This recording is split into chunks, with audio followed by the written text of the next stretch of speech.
নিলয় সাহেব, আপনাকে কতবার বলেছি একটা প্রজেক্ট মনোযোগ দিয়ে এরপরে কাজ করবেন। আপনি কাজে মনোযোগ না দিয়ে অফিসের অন্যান্য কলিগদের উপর আপনি মনোযোগ দেন।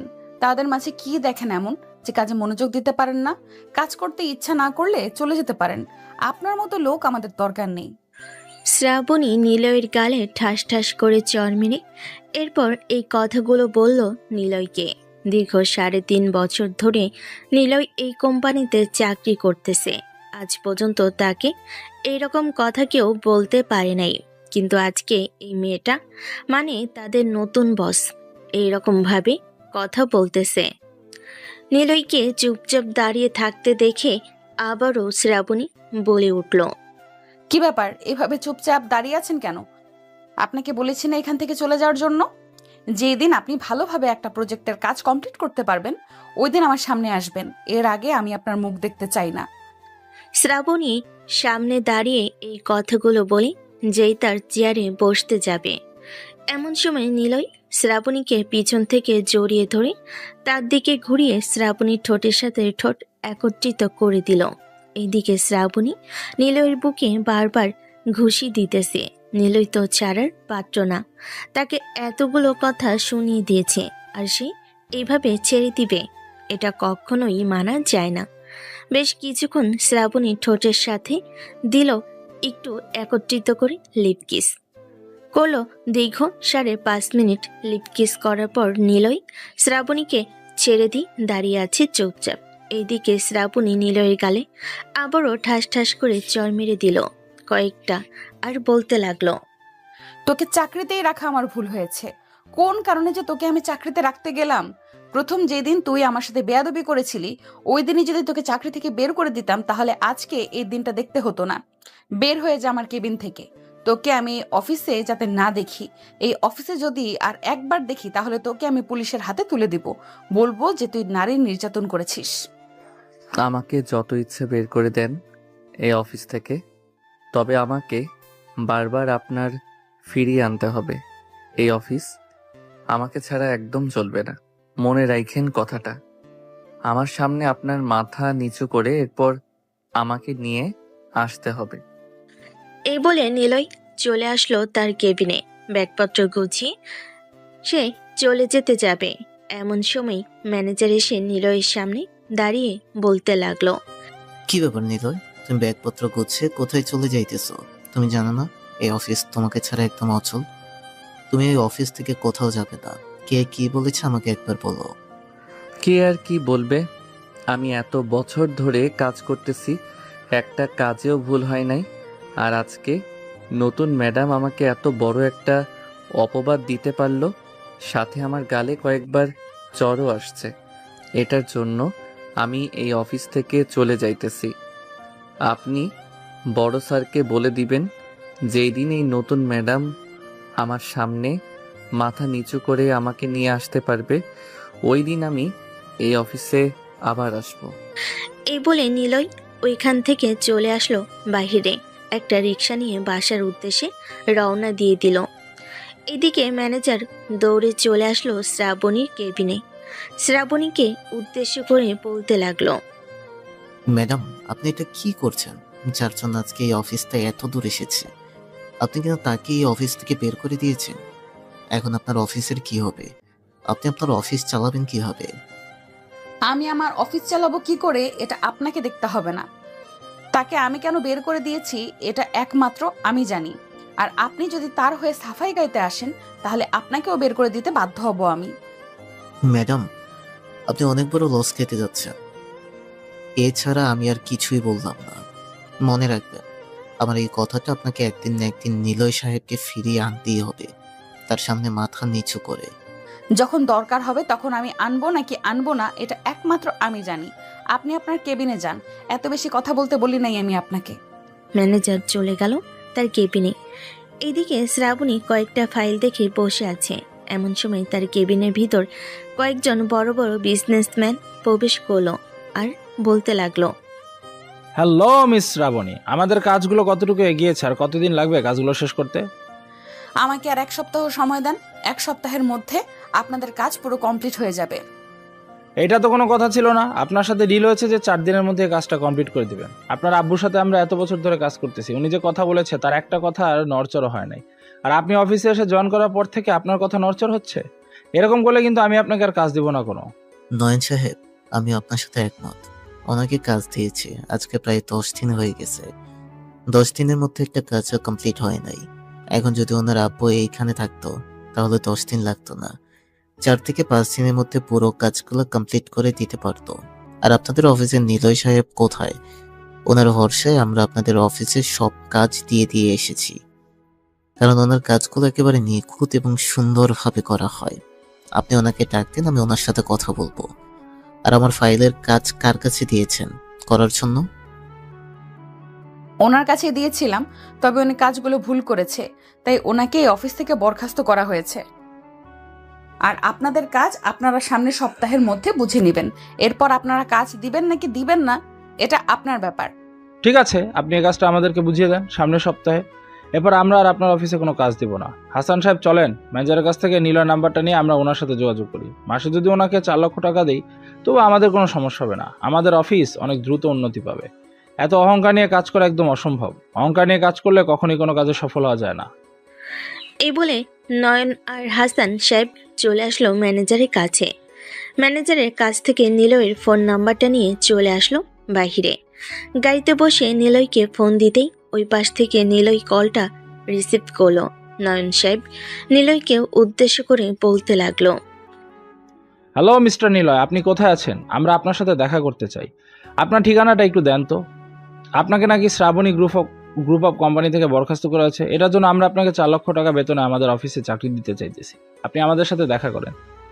সরি স্যার, আমি এত টাকার বেতনের চাকরি করি না। আমার এত টাকার প্রয়োজন নেই। আপনি এক কাজ করেন, আপনার কাজের ফাইলটা আমাকে দিয়ে যান, তাহলে আমি আপনার কাজের ফাইলগুলো কমপ্লিট করে এরপর আপনাকে দিয়ে দিব। ঠিক আছে, আমি আমার কাজের ফাইলটা আপনাকে দিয়ে যাইতেছি। সাথে হাসান সাহেবও আছে, ওনার কাজের ফাইলটা আপনাকে দিয়ে যাব। যত দ্রুত সম্ভব আমাদের কাজটা কমপ্লিট করে দিবেন। ঠিক আছে, আপনি চিন্তা করবেন না, আপনাদের দুজনের কাজ খুব দ্রুত কমপ্লিট হয়ে যাবে। আর আপনার কাজটা কমপ্লিট করা আছে, আপনি একবার ফাইলটা চেক করে দেখে নেবেন। আপনার কাজের ডিল কত টাকা হয়েছিল ওই টাকা আপনি ম্যাডামকে দিয়ে আসবেন। আর ওনাকে বলার প্রয়োজন নেই যে আপনারা আমাকে ফাইলগুলো দিয়ে যাইতেছেন কাজ করার জন্য। এটা একদম গোপন থাকবে, জাস্ট আমাদের মধ্যে কথা হবে এবং বাকি কাজ হবে। ঠিক আছে মিস্টার নিলয় সাহেব, আমরা 1 ঘন্টার মধ্যে আমাদের ফাইলগুলো আপনার কাছে পৌঁছে দিতেছি। এই বলে নয়ন কলটা কেটে দিয়ে আবারও গাড়ি ঘুরিয়ে চলে আসলো শ্রাবণী গ্রুপ অফ কোম্পানিতে। শ্রাবণী কেবিনে ঢুকে শ্রাবণীকে উদ্দেশ্য করে নয়ন বলতে লাগলো, মিস শ্রাবণী, আমরা আপনাকে দিয়ে আর কাজ করাবো না। যতটুকু কাজ করেছেন ততটুকু কাজ দিয়ে দেন, আমরা আমাদের ফাইলের পুরো টাকা দিয়ে দিতেছি। কেন মিস্টার নিলয় সাহেব? আমি তো আপনাদেরকে বলেছি যে আমাকে আর 1 সপ্তাহ সময় দেন। 1 সপ্তাহ সময় দিলে আমি আপনাদের কাজটা পুরোপুরি কমপ্লিট করে দিব। আপনারা কি আমাকে 1 সপ্তাহ সময় দিতে পারবেন না? না, আমরা আপনাকে আর একদিনও সময় দিতে পারবো না। আপনাকে যেটা বলেছি সেটাই করেন, এত বেশি কথা আমরা শুনতে চাই না। আমাদের ফাইলগুলো দিয়ে দেন, কাজ হোক বা না হোক আমরা আপনাকে টাকা দিয়ে দিতেছি। শ্রাবণী ফাইলগুলো বের করে দিয়ে দিল। এইদিকে নয়ন আর হাসান সাহেব টাকা দিয়ে চলে আসলো বাহিরে। নিলয়ের দেওয়া লোকেশনে চলে এসে নিলয়কে ফোন দিতেই নিলয় চলে আসলো তাদের কাছে। ফাইলগুলো নিয়ে চলে আসলো বাসায়। অন্যদিকে ম্যানেজার ফোন দিল শ্রাবণীর আব্বুকে। ওপাশ থেকে শ্রাবণীর আব্বু কলটা রিসিভ করতে ম্যানেজার বলতে লাগলো, স্যার, আপনার মেয়ে নিলয় সাহেবকে অফিস থেকে বের করে দিয়েছে। আপনি তো জানেন নিলয় সাহেবের কাজগুলো কতটা নিখুঁতভাবে করা হয়। মানে আপনি এসব কি বলতেছেন? আর কখন বের করে দিয়েছে? আমাকে ফোন দেন নাই কেন তখন? স্যার, এই যে 2 ঘন্টা আগে বের করে দিয়েছে। আর আমি একটা কাজে গিয়েছিলাম, ওই কাজটা শেষ করে আসলাম মাত্র। এসে শুনতেছি নয়ন সাহেব আর হাসান সাহেব তাদের কাজ ফিরিয়ে নিয়েছে। তারা আর আপনার অফিসে কোনো কাজ দিবে না।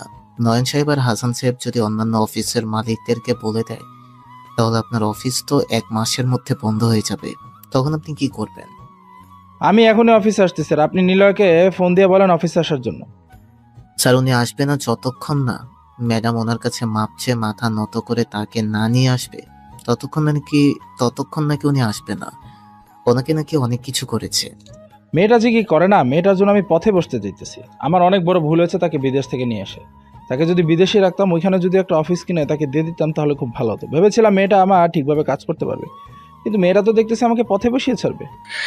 এই বলে শ্রাবণীর আব্বু কলটা কেটে দিয়ে চলে আসলো নিচে। শ্রাবণীর আব্বুকে এতটা চিন্তিত দেখে শ্রাবণীর আম্মু বলতে লাগলো, কি হয়েছে শ্রাবণীর আব্বু? আপনাকে দেখে এত চিন্তিত লাগতেছে কেন? আর এখন এই সময় কোথায় যাইতেছেন আপনি? আপনার শরীর তো ভালো না। কোথায় আর যাবো? তোমার মেয়ে নিলয়কে অফিস থেকে বের করে দিয়েছে, যার জন্য অফিসটা এত দূর এসেছে। তাকেই নাকি বের করে দিয়েছে অফিস থেকে। তোমার মেয়েকে মন চাইতেছে এখন গলা টিপে মেরে ফেলার জন্য। এত কষ্ট করে আমি আমার অফিসটা এত দূর নিয়ে এসেছি, আজকে তোমার মেয়ের জন্য আমার অফিসটা পথে বসতে চলেছে। এই বলে শ্রাবণীর আব্বু গাড়ি নিয়ে চলে আসলো অফিসে। এসে দেখে শ্রাবণী বসে বসে কফি খাইতেছে আর ফোন টিপতেছে। এটা দেখে শ্রাবণীর আব্বু বলতে লাগলো, তোকে কি আমি অফিসে এটার জন্য রেখেছিলাম? তুই আমার অফিসের কর্মীদের সাথে খারাপ ব্যবহার করে এরপর এখানে শান্তিমতো কফি খাবি আর ফোন টিপবি? আব্বু, তোমার কর্মচারী আমার সাথে অনেক খারাপ ব্যবহার করেছে এবং আমার সাথে অনেক কিছু করেছে। এটার জন্য আমি তাকে এই অফিস থেকে বের করে দিয়েছি। আর নয়ন সাহেব এবং হাসান সাহেব টাকা দিয়ে চলে গেছে, বলেছে যে আর আমাদেরকে কাজ দিবে না। তুই জানিস ওনারা চলে যাওয়াতে আমার কতটা ক্ষতি হয়েছে, আরো কত ক্ষতি হতে যেতেছে জানিস? এসব বলতেছে শ্রাবণীর আব্বু শ্রাবণীকে। এইদিকে কেবিনের ভিতর প্রবেশ করলো অন্যান্য অফিসের সকল এমডিরা। শ্রাবণীর আব্বুকে উদ্দেশ্য করে বলতে লাগলো, মিস্টার শিমুল সাহেব, আপনার কাছে আমরা অনেক কৃতজ্ঞ জানাচ্ছি। এত বছর আমাদের সাথে কাজ করে আপনার অফিসটা এত দূর নিয়ে এসেছেন। আমরা কেউ আর আপনাকে কাজ দিতে পারবো না। আজ থেকে আপনার কাছে কাজ দেওয়া পুরোপুরিভাবে বন্ধ করে দিলাম। স্যার, এমনটা করবেন না। এখন থেকে আমার মেয়ে আর এই অফিসে বসবে না। আমি এখন থেকে এই অফিসে বসবো। আসলে আমি কিছুদিন অসুস্থ ছিলাম, তো এটার জন্য অফিসে আসতে পারি নাই ঠিক মতো, তাই আমার মেয়েকে পাঠিয়েছিলাম। আব্বু, ওনাদের কাছে এত রিকোয়েস্ট করার কি আছে? ওনারা কাজ দিলে দিবে, না দিলে না দিবে। আমি বাহিরের দেশের লোক নিয়ে এরপর কাজ করব। এইরকম কাজ বাহিরের দেশে অনেক চলে। বলেছি নাকি আমাদের মাঝে কথা বলার জন্য? তুই চুপচাপ থাক একদম। তোর জন্য সবকিছু হয়েছে। আলমগীর সাহেব, আপনি সবাইকে নিয়ে চলে যান। আমি আপনাকে কথা দিতেছি, আপনাদের সকলের কাজ আগামী 1 সপ্তাহের মধ্যে শেষ করে দেওয়া হবে। নয়ন সাহেব এবং হাসান সাহেবের সাথে আমি কথা বলতেছি, আপনারা প্লিজ রাগ করবেন না। আমি যদি অসুস্থ না থাকতাম তাহলে অবশ্যই আপনাদের কাজ তাড়াতাড়ি শেষ করে দিতাম। আপনার কথায় আমরা চলে যাইতেছি, তবে আপনার মেয়েকে কম কথা বলতে বলবেন। আপনার মেয়ের জন্য আপনার এই অফিসটা ডুবে যেতে চলেছিল। আপনাকে বিশ্বাস করে আবারও আমরা আপনাকে কাজ দিলাম। এই বলে আলমগীর সাহেব এবং অন্যান্য বিজনেসম্যানরা চলে গেল। এইদিকে শ্রাবণীর আব্বু শ্রাবণীকে উদ্দেশ্য করে বলতে লাগলো, তুই নিলয়ের কাছে মাফ চেয়ে এবার নিলয়কে অফিসে নিয়ে আসবি। তোকে আমি 1 ঘন্টা সময় দিলাম। আমি নিলয়ের বাসার ঠিকানা দিতেছি। আমি তার কাছে মাফ চাইতে পারবো না। দরকার পড়লে তুমি নিয়ে আসো, আমি যেতে পারবো না। তোকে তো আমি 1 ঘন্টা সময় দিয়েছি। 1 ঘন্টার মধ্যে আমি নিলয়কে এখানে দেখতে চাই। যদি না পাই তখন বুঝতে পারবি তোকে কি করি। এই বলে শ্রাবণীর আব্বু চেয়ারে বসে পড়ল। এদিকে শ্রাবণী চুপচাপ দাঁড়িয়ে আছে। বেশ কিছুক্ষণ দাঁড়িয়ে থাকার পর শ্রাবণী তার ব্যাগ নিয়ে চলে আসলো বাইরে। একটা রিক্সা নিয়ে নিলয়ের বাসার দিকে রওনা দিল। বেশ কিছুক্ষণ পর চলে আসলো নিলয়ের বাসায়। কলিং বেল দিতেই নিলয় এসে দরজা খুলে দিল। শ্রাবণীকে দেখে নিলয় বলতে লাগলো, বাহ, আপনি তো দেখি আজকে চলে এসেছেন। আমি তো ভাবছিলাম আরও 2 থেকে 3 দিন পর আসবেন আপনি। যখন দেখবেন আপনাদের অফিসে কোনো কাজ চলতেছে না তখন আসবেন। আমার আসার দরকার ছিল না। আব্বুর কথা রাখার জন্য আমি আপনার কাছে এসেছি। আপনি চলেন আমার সাথে অফিসে, না হলে আব্বু পরে আমাকে বকা দিবে। আপনার আব্বু আপনাকে বকা দিবে তাতে আমার কি? আগে আপনি আমার পা ধরে মাফ চান, তাহলে আমি আপনাকে মাফ করে দিব।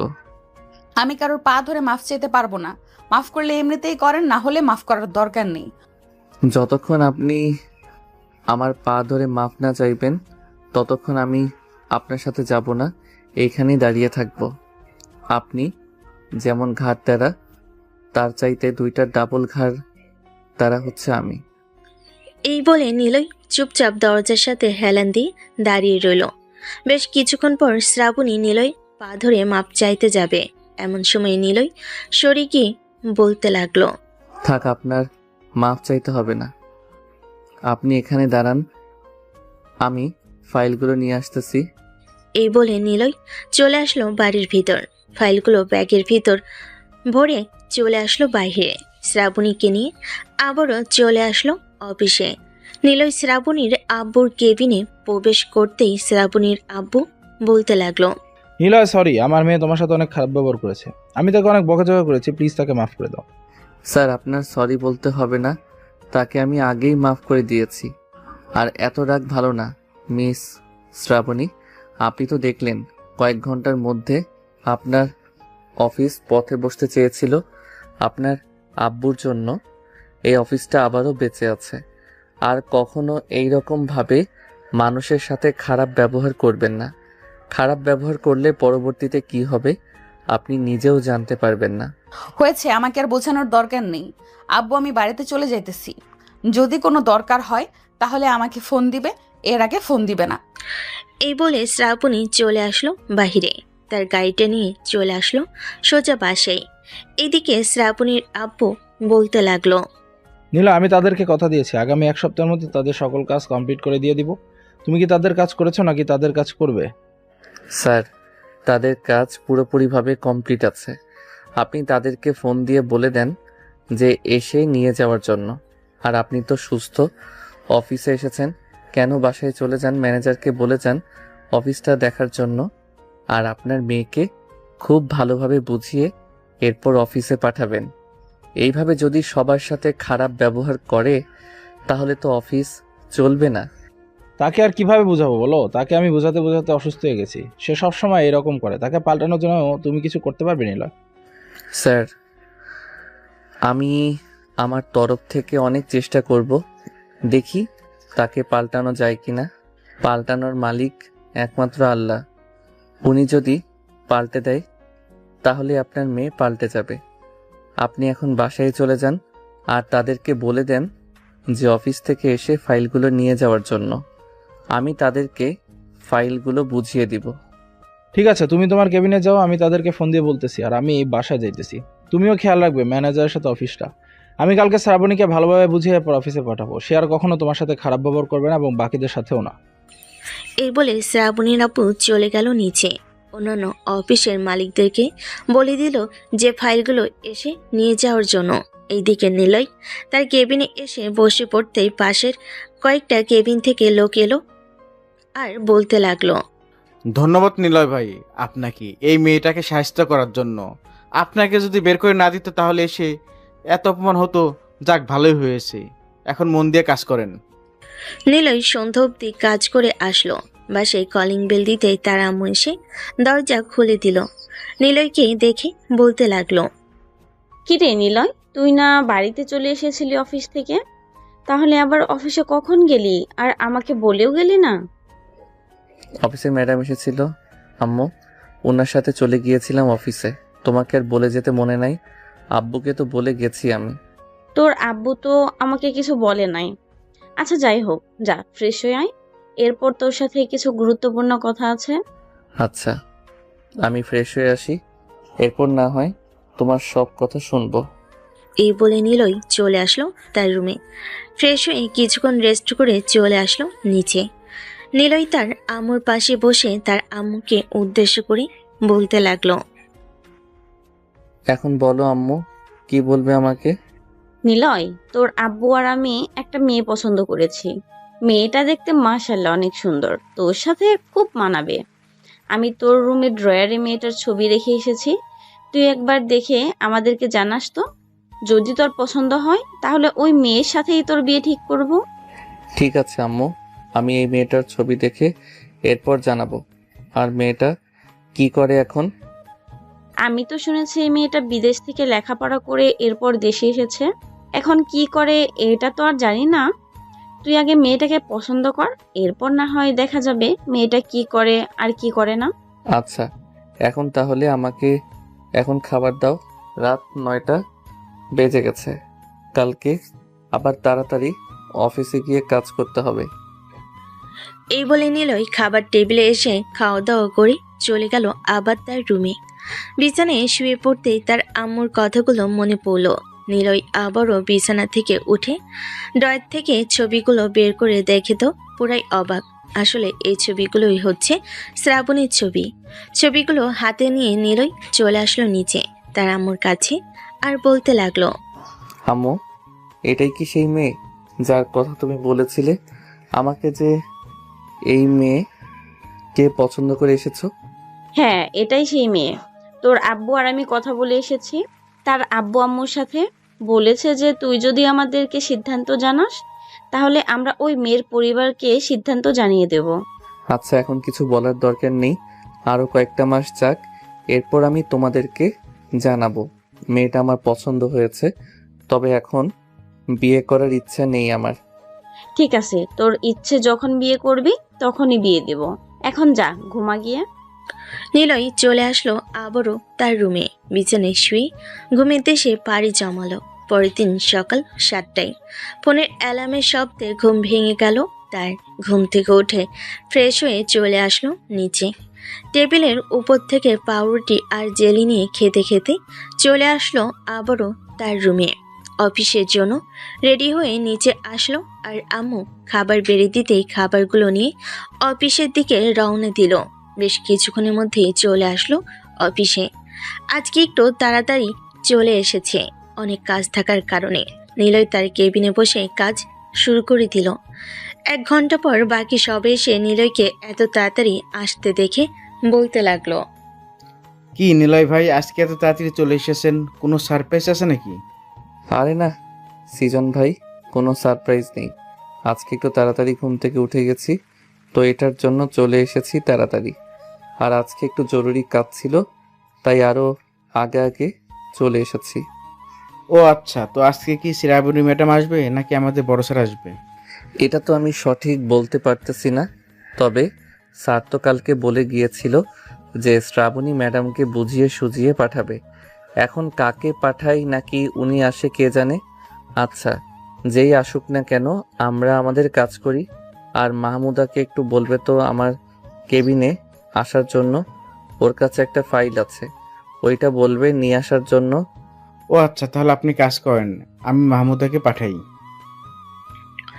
এই বলে সৃজন চলে আসলো মাহমুদার কাছে।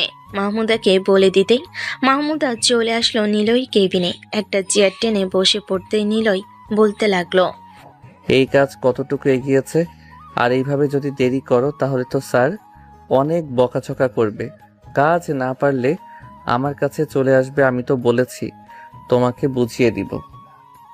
নিলয় ভাইয়া, আমি তো অন্য কাজ করছিলাম, এই কাজটা আর তেমন বেশি করতে পারি নাই। অর্ধেকটা রেখে পরে অন্য কাজগুলো করেছি যেগুলো জরুরি ছিল। ভাবছিলাম যে আজকে আপনার সাথে পরামর্শ করে এরপরে এই কাজটা ধরবো। আচ্ছা, তুমি এখন তোমার কেবিনে চলে যাও। এখন যেহেতু আমি সব কাজ সেরে ফেলেছি, সো এই কাজটা শেষ করে ফেলতে পারবো আমি একাই। মাহমুদা চলে গেল তার কেবিনে।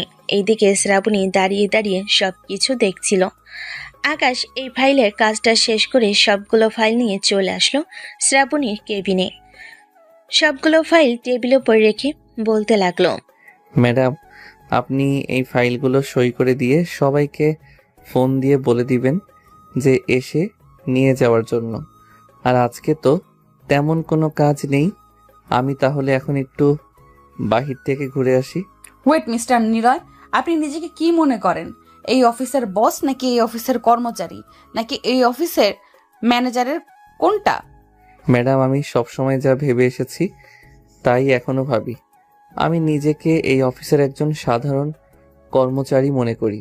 সো আপনি কি বোঝাতে চাইছেন একটু ভালোভাবে বুঝিয়ে বলবেন, তাহলে আমার বুঝতে সুবিধা হবে। তাহলে আপনি অন্যান্য কর্মচারীদের সাথে এইরকম কি রং তামাশা শুরু করেছেন? একটা মেয়েকে আপনার কেবিনে বসিয়ে তারপর কি করছিলেন ওইগুলো?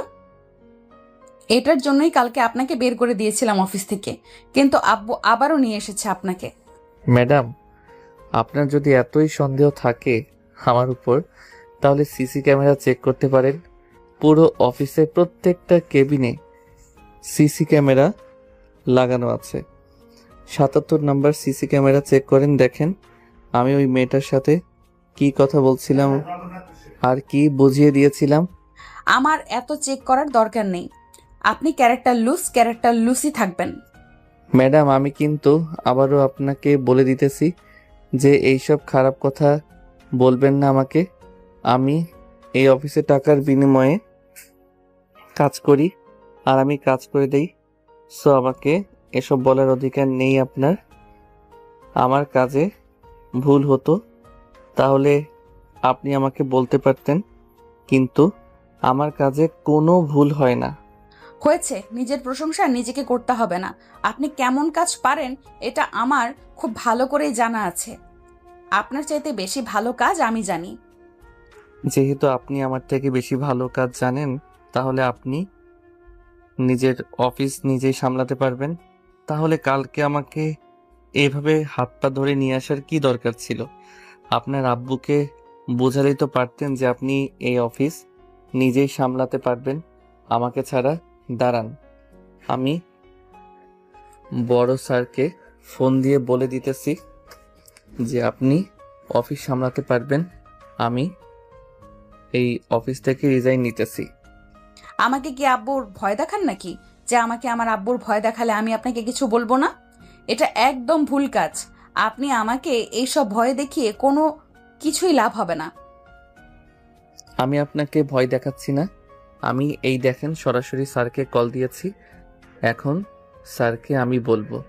শ্রাবণীর আব্বু কলটা রিসিভ করতেই ওপাশ থেকে নিলয় শ্রাবণীর আব্বুকে উদ্দেশ্য করে বলতে লাগলো।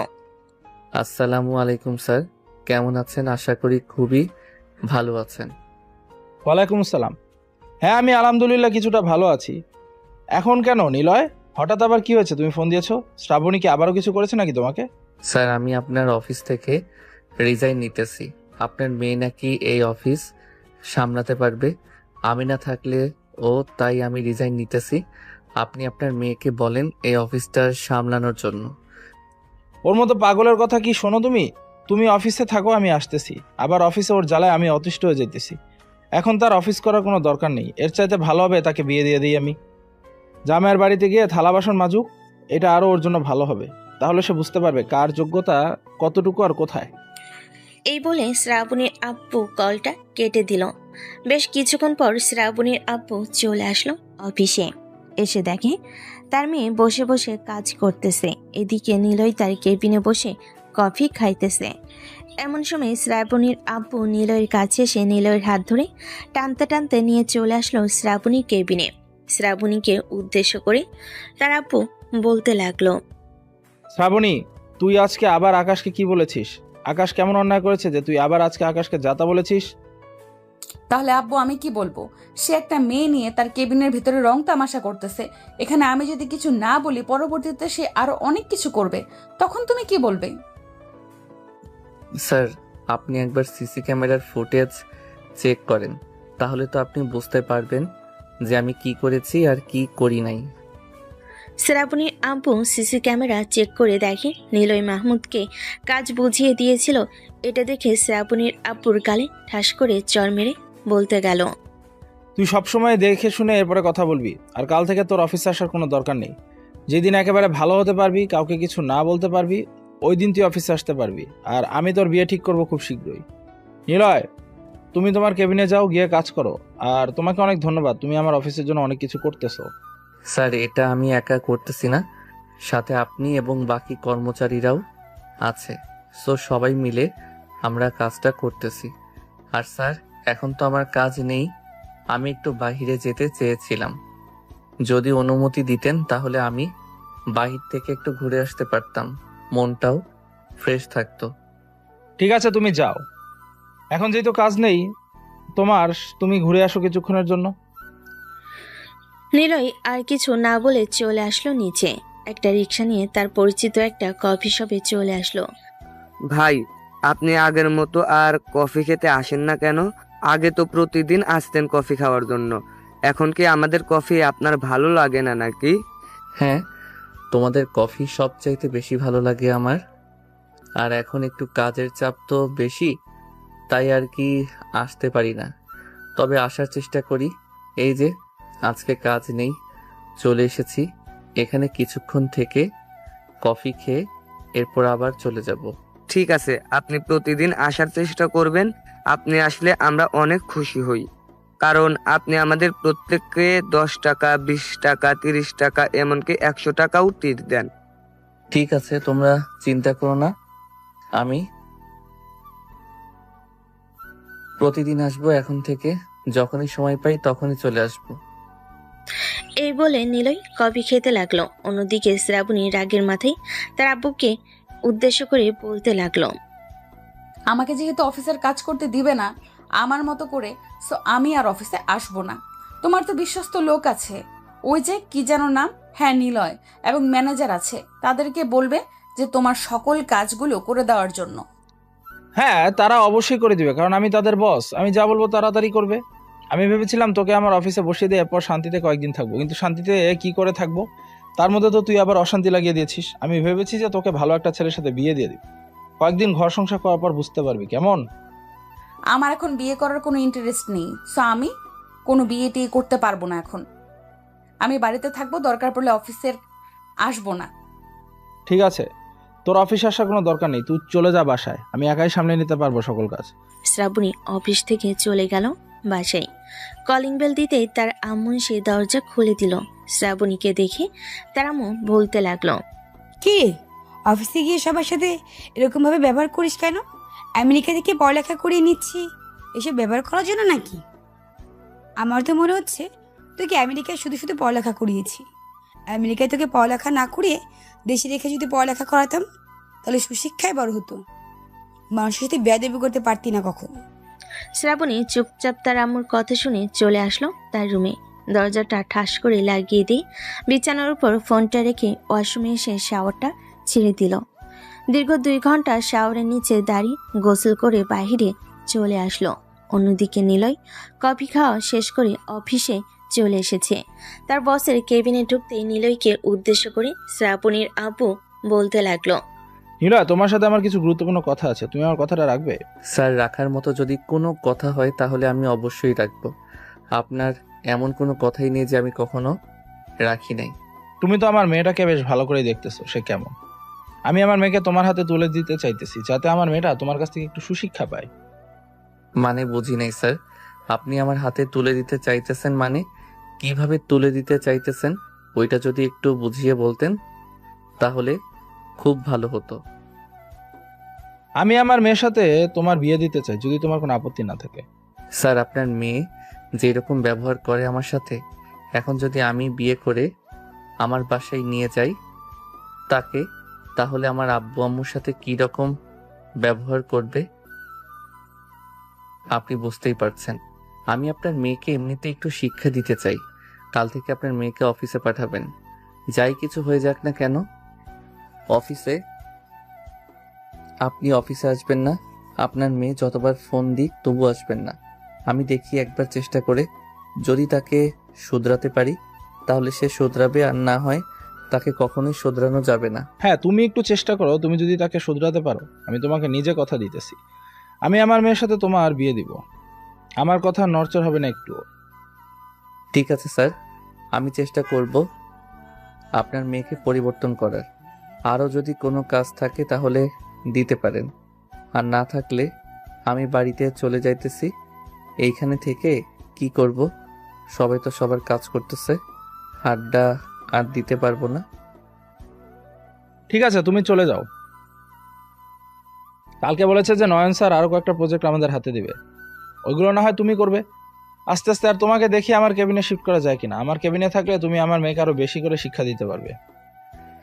ঠিক আছে, আপনি দেখেন, যদি পারেন, আর না পারলেও সমস্যা নেই। এই বলে নিলয় চলে আসলো বাইরে। এমন সময় তার ফোনটা বেজে উঠল। তাকিয়ে দেখে তার বন্ধু ফয়সাল কল দিয়েছে। কলটা রিসিভ করতেই ওপাশ থেকে ফয়সাল বলতে লাগলো, হ্যালো নিলয়, তুই কোথায় আছিস রে? আমি তোদের বাসায় গিয়েছিলাম, আন্টি বললো যে তুই নাকি অফিসে গিয়েছিস। এই তো আমি বাড়ির দিকে আসতেছি। তুই কবে এসেছিস দেশে, আর এখন তুই কোথায় আছিস আমাকে বল, আমি তোর লোকেশনে আসতেছি। আমি কিছুক্ষণের মধ্যে 4 রাস্তার মোড়ে আসতেছি, তুই 4 রাস্তার মোড়ে এসে দাঁড়া। নিলয় কলটা কেটে দিয়ে চলে আসলো 4 রাস্তার মোড়ে। 2-3 মিনিট দাঁড়াতেই ফয়সাল এসে নিলয়ের সামনে হাজির। ফয়সাল নিলয়কে জড়িয়ে ধরে বলতে লাগলো, কেমন আছিস বন্ধু? অনেকদিন পর তোর সাথে দেখা হয়েছে। সেই কবে তোর সাথে কথা বলেছিলাম আর আজকে কথা বললাম, আর তুই না বলে অফিসে চলে গিয়েছিলি। তাহলে এত তাড়াতাড়ি চলে আসলি যে? অফিসে তেমন কাজ নেই, এটার জন্য চলে এসেছি তাড়াতাড়ি। তার আগে তুই বল, দেশের বাইরে গিয়েছিলি, ওইখানে নিজের একটা প্রতিষ্ঠান দাঁড়া করতে পারছিস নাকি? হ্যাঁ, তারা তো করেছি, তবে আর একটা কাজ ছেড়ে ফেলেছি। ওই খানের একটা মেয়েকে বিয়ে করে ফেলেছি। মেয়ে নিজে এসে আমাকে প্রপোজ করেছিল, এরপর তার সাথে 2 বছর রিলেশন করার পর তাকে বিয়ে করে দেশে নিয়ে এসেছি। কিন্তু এখন আব্বু আম্মুকে কিভাবে বুঝাবো বল? ওনারা তো আমার কোনো কথাই বুঝবে না, তাই তোকে নিয়ে যেতে এসেছি। তুই বুঝালে ওরা নিশ্চয়ই বুঝবে। হ্যাঁ চল, তাহলে যাওয়া যাক। আর তোর বউ কোথায়, তাকে নিয়ে চল। আর তোর বউ বাংলা পারে নাকি? হ্যাঁ, আমি তাকে সব বাংলা শিখিয়ে দিয়েছি, সে এখন পুরো বাংলা ভাষায় কথা বলতে পারে। তাহলে তো আর কোনো সমস্যা হলো না, তোর আব্বু আম্মুরও সমস্যা হবে না। তাকে নিয়ে চল। ফয়সাল নিলয়কে নিয়ে চলে আসলো হোটেলে। হোটেল থেকে চেক আউট করে ফয়সাল তার বউকে নিয়ে চলে আসলো বাসায়। কলিং বেল দিতেই ফয়সালের আম্মু সে দরজা খুলে দিল। ফয়সালকে দেখে ফয়সালের আম্মু জড়িয়ে ধরলো আর বলতে লাগলো, বাবা কেমন আছিস? অনেক দিন পর তোর সাথে দেখা হয়েছে। তুই তো আমাদের কোনো খোঁজ খবরই রাখিস না। আর এই মেয়েটাকে দেখে তো মনে হচ্ছে বিদেশি বিদেশি। হ্যাঁ, এই মেয়েটা হচ্ছে বিদেশি। তার আগে আমাদেরকে বাড়ির ভিতরে নিয়ে যান, এরপরে আমি আপনাকে সবকিছু বুঝিয়ে বলতেছি। ফয়সালের আম্মু সবাইকে নিয়ে চলে আসলো বাড়ির ভিতর।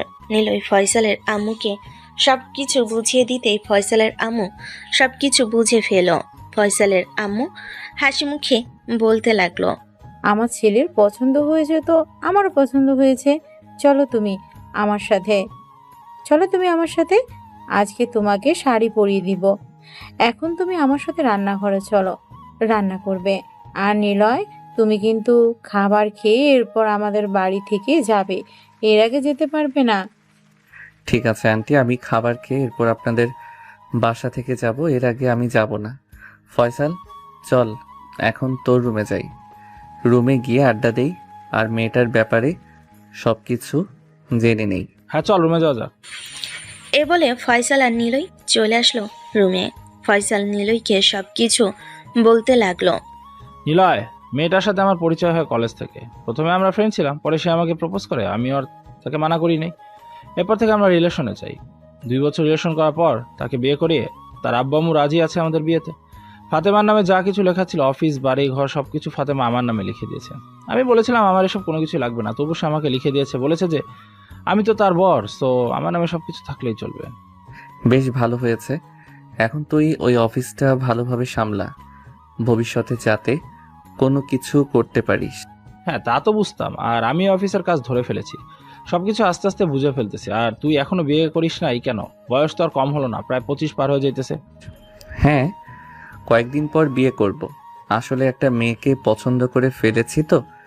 মেয়েটা একটু বদমেজাজি, অনেক রাগী টাইপের। এটার জন্য মেয়েটাকে কিছু বলতে পারতেছি না।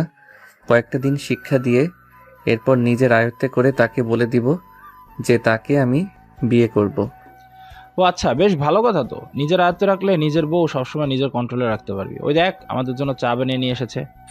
দুজনকে চা দিয়ে ফাতেমা চলে গেল আবারও নিচে। 2 ঘন্টা পর রান্না শেষ হতেই সবাই খাওয়া দাওয়া করে নিল। খাওয়া দাওয়া শেষ করে নিলই ফয়সালের আম্মুর কাছ থেকে বিদায় নিয়ে চলে আসলো বাসায়। অন্যদিকে শ্রাবণী তার রুমে বসে আছে আর মনে মনে বলতেছে, আমি বাড়িতে থাকবো, দরকার পড়লে অফিসে আসবো, না হলে আসবো না।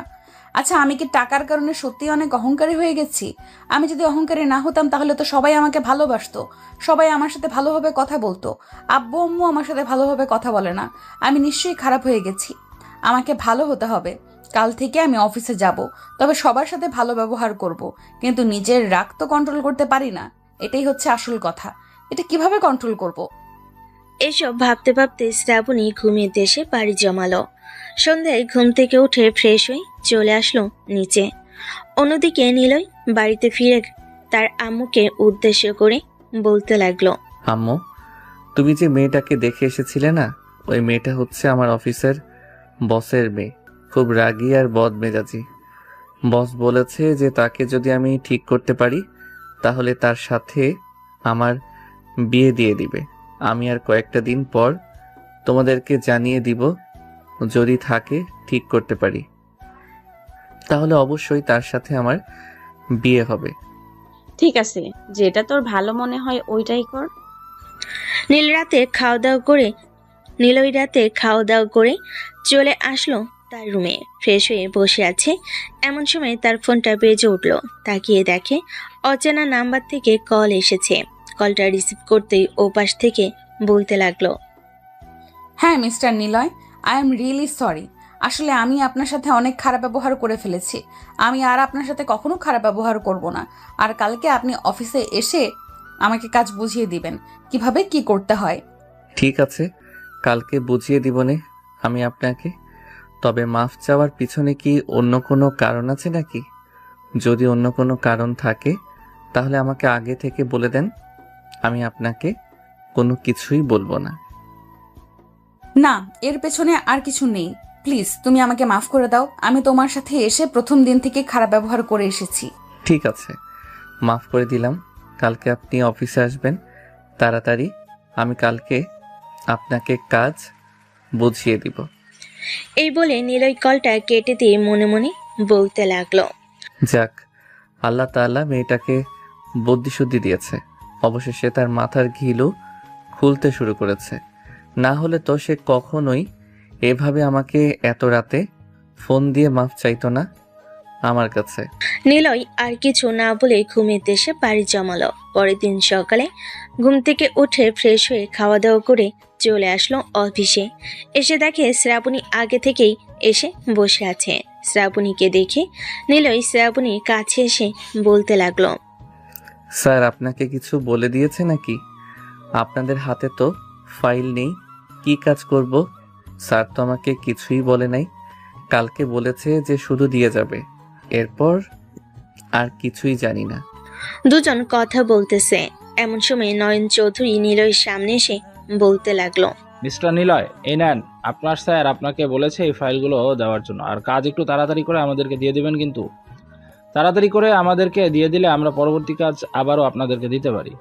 ঠিক আছে নয়ন স্যার, আমি অনেক চেষ্টা করব আপনাকে খুব তাড়াতাড়ি এই কাজগুলো দেওয়ার জন্য। আপনি কোনো চিন্তা করবেন না, এই কাজ আপনি পেয়ে যাবেন খুব তাড়াতাড়ি। ঠিক আছে, এখন তাহলে আমি যাই। আর মিস শ্রাবণী, আপনি একটু ভালো হয়ে যান। ভালো হলে আপনার জন্যই ভালো হবে। আপনার সাথে অন্যান্য অফিসের মালিকেরা কথা বলবে আর আরও বেশি কাজ দেবে। যে এখন থেকে আমি ভালো হওয়ার চেষ্টা করব।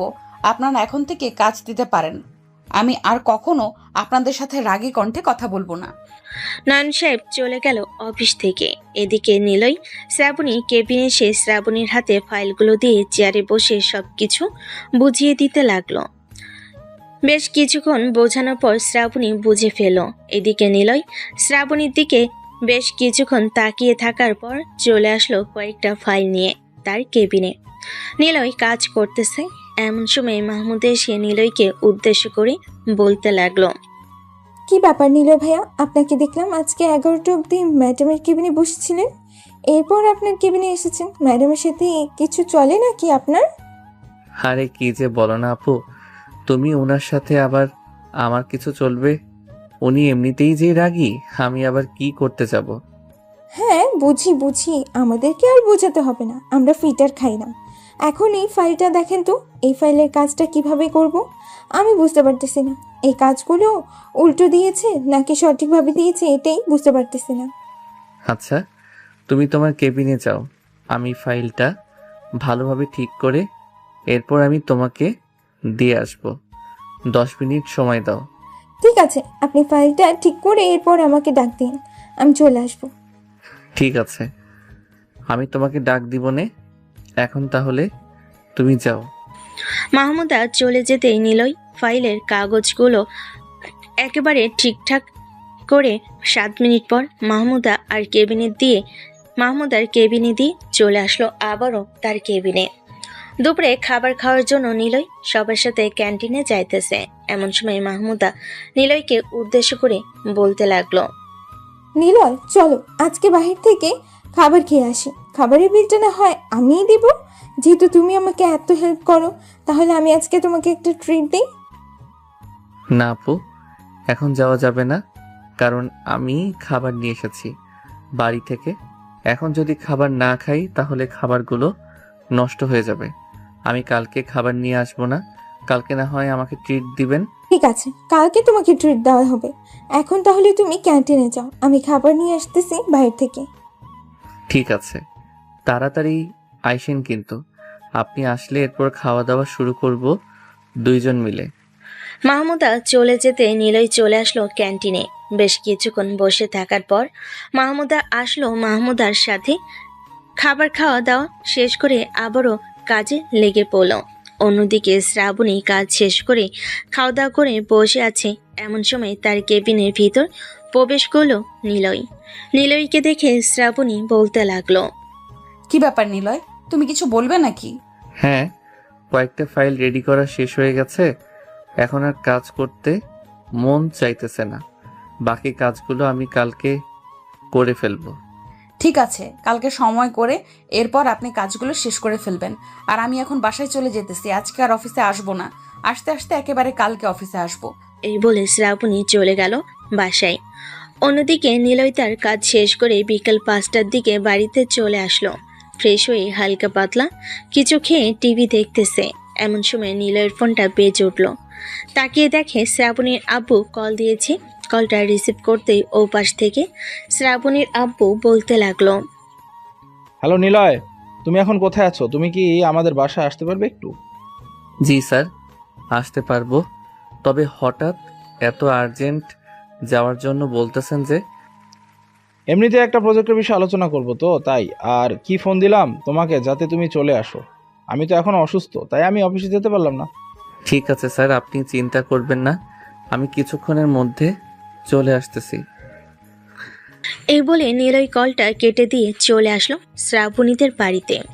নিলয় আরও আগেও কয়েকবার এসেছে এই বাড়িতে বিভিন্ন কাজে। কলিং বেল দিতেই শ্রাবণীর আম্মু এসে দরজা খুলে দিল। নিলয় বাড়ির ভিতর ঢুকে সোফায় বসে আছে। এমন সময় শ্রাবণীর আব্বু এবং শ্রাবণী আসলো। শ্রাবণীকে উদ্দেশ্য করে শ্রাবণীর আব্বু বলতে লাগলো, শ্রাবণী, আমার রুম থেকে ফাইলটা নিয়ে আয় তো।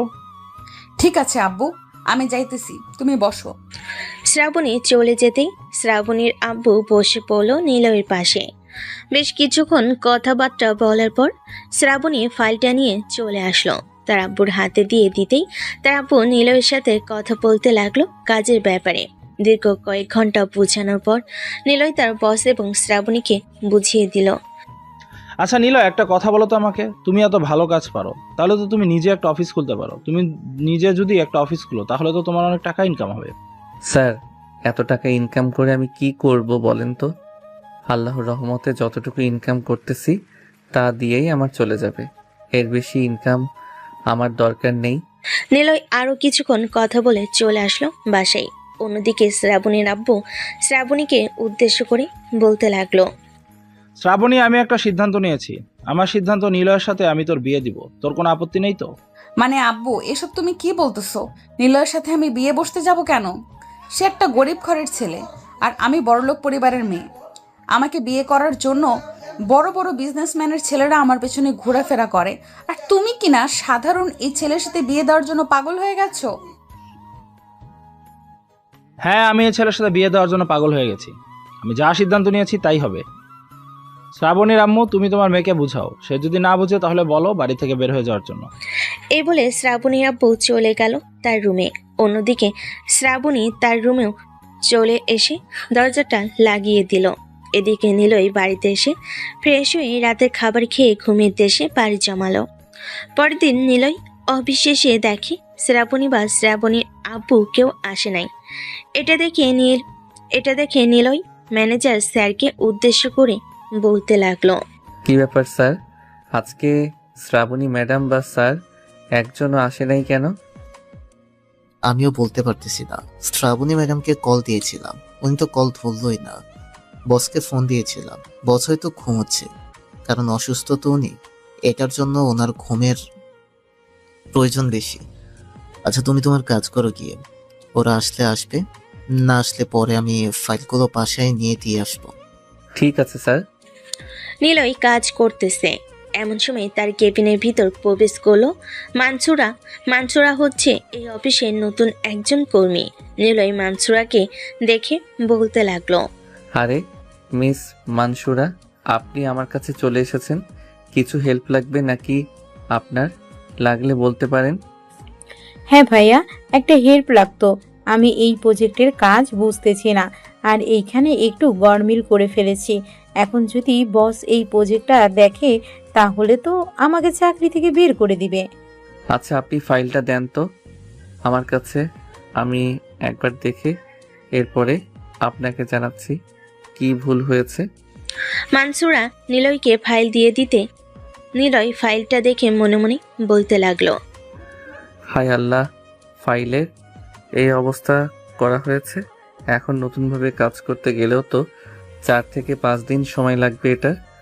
নিলয় ফাইলটা দেখার পর কিছু বলতেছে না দেখে মানসুরা ভয় পেয়ে বলতে লাগলো, নিলয় ভাইয়া, কাজের কি বেশি ভুল হয়েছে? আরে না, বেশি ভুল হয় নাই, আপনি নিশ্চিন্তে থাকেন। আর এই ফাইলের অর্ধেক কাজ করা হয়েছে, আপনি দেখেন তো পারবেন কিনা বাকি অর্ধেক কাজটা। ভুল করা যাবে না, কিন্তু ভুল করলে পরে আবার সমস্যা হবে। জি ভাইয়া, এই ফাইলের কাজটা আমি পারবো। আবার নতুন করে করতে হবে। ঠিক আছে, তাহলে এই ফাইলটা আপনি নিয়ে যান, আর আপনার ফাইলটা আমি কাজ শেষ করে আপনাকে দিয়ে দিব। ঠিক আছে ভাইয়া, আর আপনাকে অনেক অনেক ধন্যবাদ আমাকে এতটুকু সাহায্য করার জন্য। এই বলে মানসুরা ওইখান থেকে চলে গেল। অন্যদিকে নিলয় মানসুরার ফাইলের কাজটা করতে লাগলো। দীর্ঘ কয়েক ঘন্টা কাজ করার পর ম্যানেজার এসে নিলয়কে উদ্দেশ্য করে বলতে লাগলো, নিলয়, আমাকে শ্রাবণী ম্যাডাম ডাকতেছে, বলেছে এখনই যাওয়ার জন্য ওনার কেবিনে। ঠিক আছে স্যার, আমি যাইতেছি। এই বলে নিলয় চলে আসলো শ্রাবণীর কেবিনে। ভিতরে ঢুকিয়ে দাঁড়িয়ে আছে নিলয়। এমন সময় শ্রাবণী চেয়ার থেকে উঠে এসে নিলয়ের সামনে দাঁড়িয়ে বলতে লাগলো, আব্বুর সামনে এত যে ভালো সাজার চেষ্টা করেন, কিন্তু অফিসে এসে তো দেখতেছি অন্য কাহিনী। মেয়েদের সাথে কথা না বললে আপনার চলেই না। ম্যাডাম, যেখানে কথা বলার প্রয়োজন ওইখানে তো কথা বলতেই হবে। সো আমার এখানে কথা বলার প্রয়োজন ছিল, তাই আমি এখানে কথা বলছি। ও আচ্ছা, তোমার এইখানে কথা বলার প্রয়োজন ছিল তাই তুমি এখানে কথা বলছো, তাই না? এই বলে শ্রাবণী নিলয়ের গালে 3টা চড় মেরে দিল। এই দিকে নিলয় চড় খেয়ে দাঁড়িয়ে আছে। শ্রাবণীকে উদ্দেশ্য করে কিছু বলতে যাবে, এমন সময় কেবিনের ভিতর প্রবেশ করলো ম্যানেজার। নিলয়কে দাঁড়িয়ে থাকতে দেখে বলতে লাগলো, নিলয়, তোমার কাজ শেষ হয়েছে নাকি এখনো? শেষ হয়ে থাকলে তাহলে তুমি তোমার কেবিনে গিয়ে কাজ করতে পারো। ম্যাডামের সাথে একটু জরুরি কথা বলবো। ঠিক আছে স্যার, আপনি কথা বলেন, আমি যাইতেছি। নিলয় চলে যেতেই ম্যানেজার চেয়ারে বসতে বসতে শ্রাবণীকে উদ্দেশ্য করে বলতে লাগলো, শ্রাবণী ম্যাডাম, আপনি যা ভুল করতেছেন, শ্রাবণী ম্যাডাম, আপনি যা বড় ভুল করতেছেন, এটার জন্য আপনাকে অনেক পস্তাতে হবে, এটা বলে দিলাম। ছেলেটা কোনো অপরাধ না করলেও আপনি ছেলেটাকে অপমান করেন, তার গালে চড় মারেন। আমি তো প্রত্যেকদিন সিসি ক্যামেরার ফুটেজ দেখি, সে তো কোনো অপরাধ করে নাই। আপনি কেন বারবার তাকে এভাবে মারধর করেন? ম্যানেজার সাহেব, আপনাকে কিছু বলতে বলেছি। আমি আমার কর্মীর সাথে যা ইচ্ছা তাই ব্যবহার করব। সে যদি থাকতে চায় এই অফিসে থাকবে, আর না থাকতে চাইলে এই অফিস থেকে চলে যাবে। সে যদি এই অফিস থেকে চলে যায় তাহলে তো আপনার হাতে পায়ে ধরে তাকে আনতে হবে। একবার না তাকে হাতে পায়ে ধরে এনেছিলেন, ঠিক ওইভাবে আবারও আনতে হবে যদি এবার চলে যায়। কখনোই না, আমি এবার আর তাকে আনার জন্য যাব না। যার দরকার পড়বে সে এগিয়ে নিয়ে আসবে, আমার দরকার নেই তাকে আনার, তাই আমি আনবো না। এসব বলতেছে শ্রাবণী ম্যানেজারকে। অন্যদিকে নিলয় তার কেবিনে এসে রিজাইন লেটার লেখা শেষ করে চলে আসলো আবারও শ্রাবণীর কেবিনে। আর কত সহ্য করবে এই মেয়েটার অত্যাচার। রিজাইন লেটারটা শ্রাবণীর টেবিলের উপর রেখে বলতে লাগলো, মিস শ্রাবণী, এবার যদি আপনি আমার বাসায় যান তাহলে আমার পা ধরলেও আমি আসবো না, এটা মনে রাখবেন। আপনার অফিস গোল্লায় যাক, তাতে আমার কোনো আপত্তি নেই। অনেকবার আপনি আমার উপর অত্যাচার করেছেন, আপনি অফিসের বস, এটার জন্য আপনাকে কিছু বলি না, না হলে আপনাকে খুব ভালোভাবে একটা শিক্ষা দিয়ে দিতাম। ম্যানেজার স্যার, আপনি কি একটু আপনার কেবিনে যেতে পারবেন? ওনার সাথে আমার খুব জরুরি একটা কথা আছে। ঠিক আছে নিলয়, আমি আমার কেবিনে যাইতেছি, তুই ম্যাডামের সাথে জরুরি কথা সেরে ফেলো। ম্যানেজার চলে যেতে নিলয় শ্রাবণীর ঠোঁটের সাথে তার ঠোঁট একত্রিত করে দিল। বেশ কিছুক্ষণ এভাবে যাওয়ার পর নিলয় শ্রাবণীকে ছেড়ে দিয়ে বলতে লাগলো, শেষবারের মতো আপনার ঠোঁটের স্পর্শটা নিয়ে নিলাম। ভবিষ্যতে আপনার ঠোঁটের স্পর্শ নিতে পারবো নাকি পারবো না তার কোনো গ্যারান্টি নেই। ভালো থাকবেন। দোয়া করি আপনাদের অফিসটা ভালো চলুক। এই বলে নিলয় চলে গেল ওইখান থেকে। তার কেবিনে ব্যাগপত্র সবকিছু গুছিয়ে বাড়ির দিকে রওনা দিল। এদিকে ম্যানেজার তার কেবিনে এসে শ্রাবণীর আব্বুকে কল দিয়ে বলতে লাগলো, স্যার, আপনার মেয়ে আবারও নিলয়ের গায়ে হাত তুলেছে। সে এটার কারণে রিজাইন নিয়ে চলে গেছে। আমি এই অফিসার চাকরি করতে পারবো না। হয় আপনার মেয়ে এই অফিসে থাকবে, না হয় আমরা এই অফিসে থাকবো। আপনার সিদ্ধান্ত নিতে হবে কে এই অফিসে থাকবে আর কে থাকবে না। ঠিক আছে ম্যানেজার সাহেব, আমি বিষয়টা দেখতেছি। আপনি অফিসে থাকেন, আর পারলে শ্রাবণীকে গিয়ে বলেন তো একটু বাড়িতে আসার জন্য। তার ব্যবস্থা আমি করতেছি। এইবার আর তাকে ছাড় দেওয়া যাবে না। অনেকবার চেষ্টা করেছি তাকে শুধরানোর, এইবার শেষ কাজ করতে হবে। এই বলে শ্রাবণীর আব্বু কলটা কেটে দিয়ে কল দিল নিলয়কে। নিলয় বেশ কিছুক্ষণ পর কলটা রিসিভ করতেই ওপাশ থেকে শ্রাবণীর আব্বু বলতে লাগলো, নীলয়, তুমি তোমার আব্বু আম্মুকে নিয়ে আমাদের বাসায় চলে আসো। আজকে আমি শ্রাবণীর সাথে তোমার বিয়ে দিব। বিয়ের পর সে তোমার স্ত্রী হয়ে যাবে এবং এরপর তুমি তাকে যা ইচ্ছা তাই করতে পারবে। ওইখানে আমার কিছু বলার থাকবে না। উনি যদি স্যার বিয়ে না করতে চায় তখন কি করবেন? বিয়ে করতেই হবে, দরকার পড়লে জোর করে বিয়ে করাবো। তবুও তার বিয়ে করতেই হবে তোমাকে। ঠিক আছে স্যার, আমি আমার আব্বু আম্মুকে নিয়ে আসতেছি। এই বলে নিলয় কলটা কেটে দিয়ে চলে আসলো তার আব্বু আম্মুর রুমে। তার আব্বু আম্মুকে সবকিছু বলার পর নিলয় তার আব্বু আম্মুকে নিয়ে চলে আসলো শ্রাবণীদের বাসায়। কলিং বেল দিতেই শ্রাবণীর আম্মু এসে দরজা খুলে দিল। তিনজন বাড়ির ভিতরে ঢুকে সবার সাথে কথা বলতেছে। দীর্ঘ 10 থেকে 15 মিনিট পর শ্রাবণী বাড়িতে এসে কলিং বেল বাজাতেই তার আম্মু গিয়ে দরজা খুলে দিল। শ্রাবণী তার আম্মুকে দেখে বলতে লাগলো, আম্মু কি হয়েছে আব্বু? এত জরুরি আমাকে ডেকে এনেছো যে অফিস থেকে? আমি জানি নাকি তোকে কেন ডেকে এনেছে? তোর আব্বুকে গিয়ে জিজ্ঞেস কর তোকে কেন ফোন করে ডেকে এনেছে। আমাকে বলতেছিস কেন? শ্রাবণী চলে আসলো তার আব্বুর কাছে। এসে দেখে নিলয়ের আব্বু আম্মু এবং তার আব্বু বসে কথা বলতেছে। নিলয়কে দেখে শ্রাবণী বলতে লাগলো, কি রে, আমার আব্বুর কাছে বিচার দিতে এসেছিস নাকি যে আমি তোর সাথে অফিসে খারাপ ব্যবহার করেছি? না, আমি আপনার আব্বুর কাছে বিচার দিতে আসি নাই। আমি আপনাকে নিয়ে যেতে এসেছি আমার বাসায়। মানে বুঝলাম না, তুই আমাকে তোর বাসায় নিয়ে যাবে কেন? আমার কি বাসা নেই নাকি যে আমার বাসা নেই তুই আমাকে তোর বাসায় নিয়ে যাবি? অবশ্যই আপনার বাড়ি আছে, সবকিছুই আছে আপনার, তবু আপনাকে আমার সাথে যেতে হবে। কিছুক্ষণ পর যান, ফ্রেশ হয়ে এরপর সব কিছু গুছিয়ে গাছিয়ে নিচে আসেন। আব্বু, নিলয় এসব কি বলতেছে? তুমি নিলয়কে কিছু বলতেছো না কেন? নীলয় যা বলতেছে একদম সত্যি বলতেছে। তুই যা, গিয়ে ফ্রেশ হয়ে কাপড় চোপড় একটা ব্যাগের ভিতরে ভরে নে। একটু পর আমি তোকে ডাক দিতেছি। শ্রাবণী রাগে চলে গেল তার রুমে। বেশ কিছুক্ষণ পর কলিং বেল বাজতেই শ্রাবণীর আম্মু গিয়ে দরজা খুলে দিয়ে দেখে কাজী সাহেব দাঁড়িয়ে আছে। কাজী সাহেবকে বাড়ির ভিতরে নিয়ে আসলো। কাজী সাহেব সোফায় বসে তার বাকি কাজ শেষ করে শ্রাবণীর আব্বুকে বলতে লাগলো, এখন আপনি আপনার মেয়েকে ডাক দেন। আপনার মেয়ে কবুল বলবে এবং ছেলেও কবুল বলবে 3 বার, তাহলে তাদের বিয়ে কাজ সম্পূর্ণ হয়ে যাবে। শ্রাবণী, আয় শ্রাবণী, নিচে আয় তো, তাড়াতাড়ি আয়। শ্রাবণী নিচে আসতেই দেখতে পেল কাজী সাহেব বসে আছে। কাজী সাহেবকে দেখে শ্রাবণী তার আব্বুকে উদ্দেশ্য করে বলতে লাগলো, আব্বু, এই বাড়িতে কার বিয়ে হচ্ছে আর কাজী সাহেব এই বাড়িতে এসেছে কেন? এই বাড়িতে তোর বিয়ে হচ্ছে, তুই 3 বার কবুল বল তাড়াতাড়ি, এরপর বাকি কথা বলতেছি। আমার বিয়ে হচ্ছে আর আমি জানি না? আর কার সাথে বিয়ে হচ্ছে সেটা বলো আগে। পথের ফকিরের সাথে বিয়ে হচ্ছে। এখন তুই 3 বার কবুল বল, এরপর তুই নিজে জানতে পারবি কার সাথে বিয়ে হচ্ছে। শ্রাবণীকে অনেক জোরাজোরি করার পর শ্রাবণী 3 বার কবুল বলল। এদিকে নিলয়ের কবুল বলা শেষ হতেই শ্রাবণী বলতে লাগলো, আমি এই বিয়ে মানি না। আমি এই ছেলেকে বিয়ে করতে পারবো না। মামুনি, এখন সব বললে তো চলবে না। এখন তোমাদের বিয়ে হয়ে গেছে, সো তোমরা এখন বিবাহিত। এই নেন কাজী সাহেব আপনার হাদিয়া, এখন আপনি যেতে পারেন। নিলয়, তুমি একটু কাজী সাহেবকে গাড়ি অব্দি এগিয়ে দিয়ে আসো তো। থাক, ওনার যাওয়ার কোনো প্রয়োজন নেই, আমি একাই যেতে পারবো। সামনে আরেকটা বাড়িতে বিয়ে আছে তো, ওই বাড়িতে যেতে হবে। কাজী সাহেব চলে যেতে নিলয় শ্রাবণীর আব্বুকে উদ্দেশ্য করে বলতে লাগলো, শ্বশুর আব্বা, এখন তাহলে আপনার মেয়েকে আমি নিয়ে যাই। এখানে তো আপনারা আর বাধা দিতে পারবেন না, তাই না?